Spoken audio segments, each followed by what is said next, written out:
Diyos marhay na aga. Panay na naman nga ang ulan dito sa amin kaya medyo dumami ang tubig sa ilog at nakakatuwa nga panoorin kasi napakalinaw. Kapag ganito ang panahon na maulan at malamig ay masarap talaga humigop ng sabaw kaya naman naisipan naming manguha ng talbos ng gabi para lutuin at kalamansian ito. Napakarami nga ng gabi dito at dito nga talaga ako nangunguha kapag nagugulay kami nito at hindi nga ito makatibas at huwag mo lang kakamutin.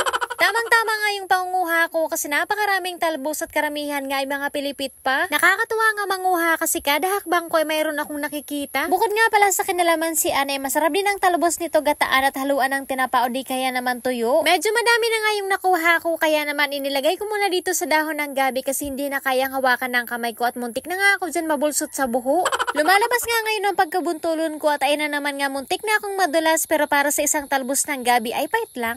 Sinubukan ko nga palang maghanap ng hupi para pangdagdag dito sa mga talbos. Yung kaso nga lang ay madalang ngayon at isa nga lang yung nakuha ko. Iiwan nga muna namin ito dito sa gilid ng daan kasi kukuha kami ng hupi doon sa fish pond ng tiyuhin ko. Marami rin kasing tanim na gabi doon kaya panigurado ay may makukuha tayo. Kaunti lang yung lalakarin at malapit nga lang ito doon sa pinagkuhaan natin ng talbos. Nauhaw nga ako sa pangunguha kaya naman dumaan muna ako dito sa sagurong para makiinom. Napaka-presko nga ng tubig dito at dito nga pala kami kumukuha ng tubig na iniinom namin sa bahay. Nakarating na nga kami kung saan kami mangunguha ng hupi at hindi nga ako nagkamali kasi marami akong nakikitang suyo. Eto nga palang tinatawag dito sa amin na hupi ng gabi ay mas kilala ito ng karamihan sa tawag na takway. Sa inyo po ba? Ano po ang tawag nito? Mahahanap nga pala ito sa puno ng gabi at aakalain mo ngang parang isang malaking ugat. Pero ito po talaga ang bagong suyo ng gabi at kung titingnan mo nga sa dulo nito ay may makikita kang pausbong na dahon. Bihira nga lang din ang nakakaalam na ginugulay din ito pero alam nyo ba na napakasarap nito sa bawan at pwede rin itong gataan? Isa pa sa maganda rito ay hindi rin po ito makate. Nakakawili nga manguha kasi sa isang puno ng gabi ay marami akong nakukuha. At eto na nga pala yung lahat ng nakuha namin at sakto na nga ito panghalo doon sa mga nakuha nating talbos kanina. Pagkatapos namin manguha ng hupi ay nagbunot naman ako dito ng gabi. O diba, hindi pa nakontento sa hupi, nanguha pa talaga ng gabi.